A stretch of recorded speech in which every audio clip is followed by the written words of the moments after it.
नमस्कार दोस्तों। आप सभी का जो खुद को बदलना चाहते हैं, इम्प्रूव करना चाहते हैं, उनका इस 30 day English speaking challenge without grammar में सबका स्वागत है।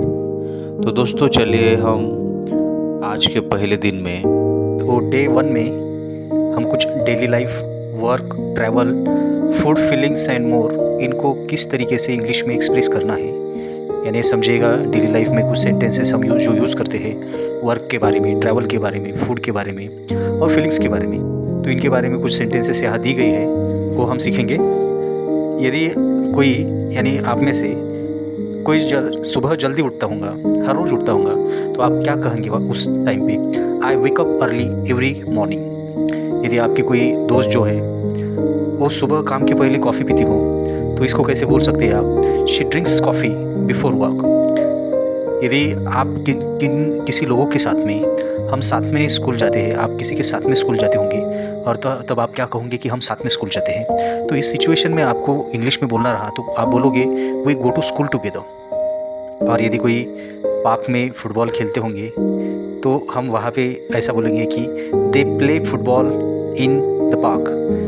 और यदि वो रात को आपका दोस्त कोई होगा और जो रात को किताबें पढ़ता होगा, तो आप बोलेंगे he reads book at night.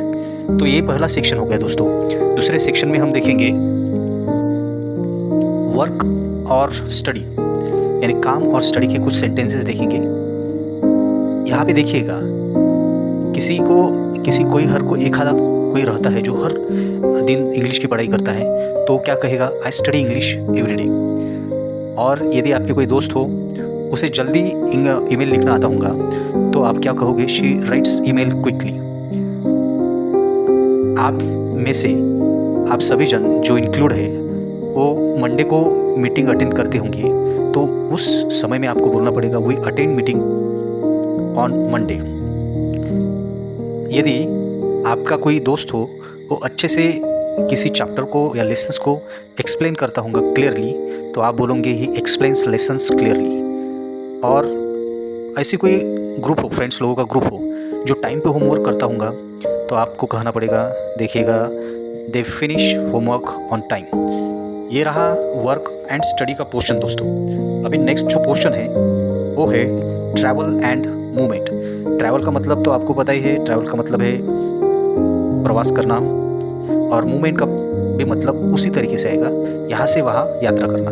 Travel यानी यात्रा करना और मूवमेंट यानी यहाँ से वहाँ जाना। इनके कुछ सेंटेंसेस सीखेंगे दोस्तों। इसमें से देखिएगा, पहला जो सेंटेंस है, मैं हर दिन बस स्टॉप पैदल जाता हूँ।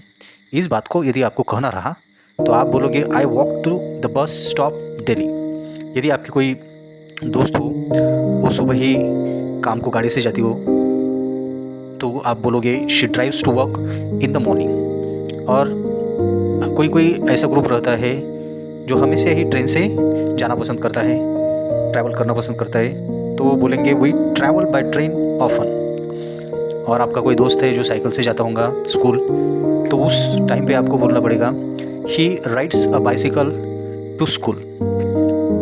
ऐसे कोई जो लोग हैं जो दिल्ली में एक बार फ्लाइट से जाते होंगे साल में एक बार, तो उनके लिए बोलना पड़ेगा हमें they fly to Delhi once a year.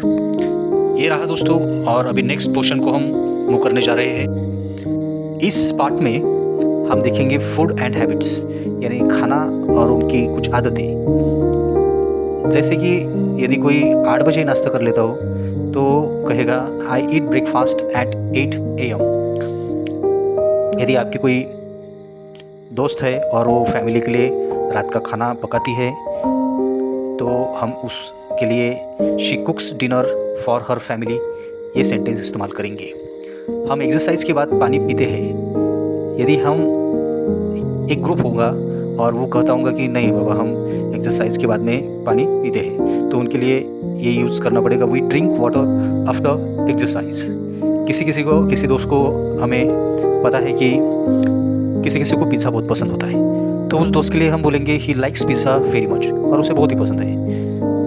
और कोई ऐसा ग्रुप होता है जो ऑनलाइन ही खाना ऑर्डर कर लेता है, तो उनके लिए हम जो सेंटेंस इस्तेमाल करेंगे वो है दे ऑर्डर फूड ऑनलाइन। इसके बाद का पार्ट जो है दोस्तों वो है फीलिंग्स एंड ओपिनियंस, यानी अपनी भावनाएं और अपनी ओपिनियन, किसी के बारे में की अपनी राय। तो इसमें से जो पहला सेंटेंस है वो ऐसा है कि यदि आपको अच्छा लग रहा होगा किसी दिन, यानी उसी दिन, तो फिर आप बोलोगे आई फील हैप्पी टुडे। और आपके कोई दोस्त है, काम के बाद में उसे थकान महसूस हो रही होंगी, तो आप बोलोगे she feels tired after work. हम ट्रिप के लिए बहुत एक्साइटेड और उत्साही है। इस बात को आपको यदि इंग्लिश में बोलना रहा तो आप बोलोगे we are excited about trip. और आपका कोई दोस्त है, वो एग्ज़ाम के बारे में चिंतित है, एग्ज़ाम को लेकर चिंतित है, तो आप बोलोगे he is worried about exam.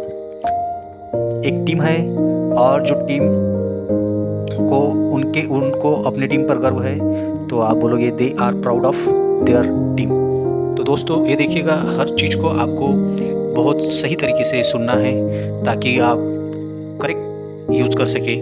अभी थोड़ा सा और मूव कर लेते हैं, उसमें है सोशल एंड कम्युनिकेशन, यानी समाज और उनसे बातचीत का तौर तरीका। यदि ऐसा कोई आपका दोस्त होगा या तो आप होंगे जो हर रोज़ शाम को दोस्तों से बात करते रहते हैं, तो बोलेंगे I talk to friends every evening. आपकी कोई दोस्त है जो हर दिन अपने माँ को बुलाती यानी कॉल करना, यानी अपने मम्मी को कॉल करती होंगी और बात करती होंगी, तो उसके लिए सेंटेंस यूज़ करेंगे she calls her mother daily.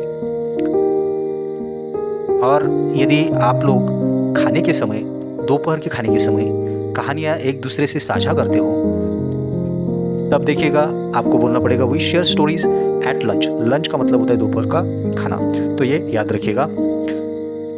आपका कोई दोस्त होता होगा जो क्लास में उसे कुछ क्वेश्चन पूछता होगा, तो आप बोलोगे he ask questions in class.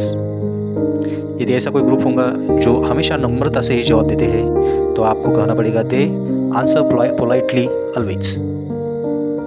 और अभी नेक्स्ट सेक्शन में देखना है हमें टाइम एंड रूटीन।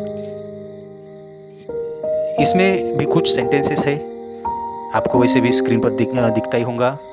आप जब भी 10 बजे सोते हो, यानी आप जब भी 10 बजे सोते हो, तो आपको क्या कहना पड़ेगा I sleep at 10 every night. और ये हर रोज़ की बात है। यदि आपकी दोस्त संडेज़ को लेट उठती हो, तो आपको कहना है she wakes up late on Sundays. और आप सभी किसी ऑफिस में काम कर रहे हो समझो, और काम की शुरुआत 9 बजे होती हो, तो we start work at 9 AM कहेंगे। समझ में आया?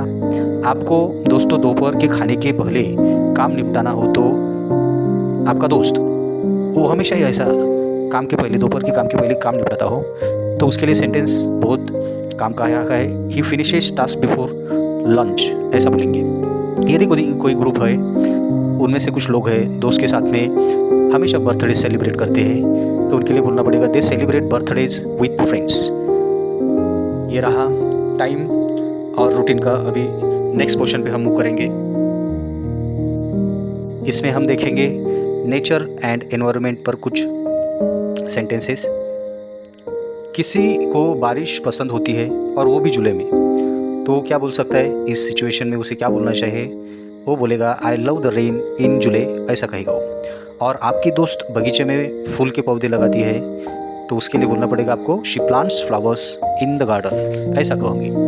और आपके संग आपके दोस्त को बीच पर सूरज की किरणों की रोशनी में मज़ा आता हो, तो आप क्या कहोगे ऐसे सेंटेंस को इंग्लिश में? तो इंग्लिश में आप बोलोगे we enjoy sunshine at the beach. आपका कोई दोस्त रात को चांदनियों की तरफ देखता हो, तो ऐसे सिचुएशन में उसके लिए सेंटेंस जो बनेगा वो बनेगा ही वॉचेस स्टार्स एट नाइट। और कोई समूह पार्क में जो पेड़ है उनके लिए बचाव की एक ऑर्गेनाइजेशन है और उसके लिए काम करती हो, तो उनके लिए हम सेंटेंस यूज़ करेंगे they protect trees in the park. अभी नेक्स्ट सेक्शन की शुरुआत होने जा रही है दोस्तों, उसमें है एस्पायरेशंस एंड गोल्स। इसका मतलब है इच्छाएं और ध्येय। किसी को नई स्किल्स सीखने की रही, तो क्या बोलेगा I want to learn new skills, ऐसा कहना पड़ेगा उसे। आपकी दोस्त किसी देश को जाने की आस लगा रखी है, तो यानी उसकी उम्मीद है, तो आप बोलोगे she hopes to travel abroad, ऐसा कहना पड़ेगा आपको। जब दोस्तों ने ठान ही लिया कि अब ज़ोरदार पढ़ाई करनी है, तो उसके लिए वो बोलेंगे we plan to study harder. यदि आपका कोई दोस्त जीवन में सफलता के सपने देख रहा हो तो he dreams of success in life, ऐसा कहना चाहिए। एक टीम है जो मैच को जिताने की कोशिश में जुटी है, तो उनके लिए they aim to win the match, ऐसा बोलोगे। इस प्रकार दोस्तों, आज हमने डे 1 का इंग्लिश स्पीकिंग चैलेंज ग्रामर के सिवा का टास्क कंप्लीट किया है। आपको ये सेंटेंसेस डेली रिपीट करने हैं और डे 2 के टास्क के लिए इस वीडियो को लाइक, शेयर और सब्सक्राइब के लिए। तो हम मिलेंगे डे 2 का चैलेंज कंप्लीट करने के लिए। इस 30 डेज जर्नी में मैं आप सभी का स्वागत करता हूं और मैं आपको रिक्वेस्ट करता हूं कि आप इस वीडियो को लाइक करें, शेयर करें और इस चैनल को सब्सक्राइब करें। और हम मिलेंगे डे 2 के टास्क में। Thank you very much. Comment, like, share करें और चैनल को सब्सक्राइब करने के लिए कृपया बेल आइकन प्रेस करना ना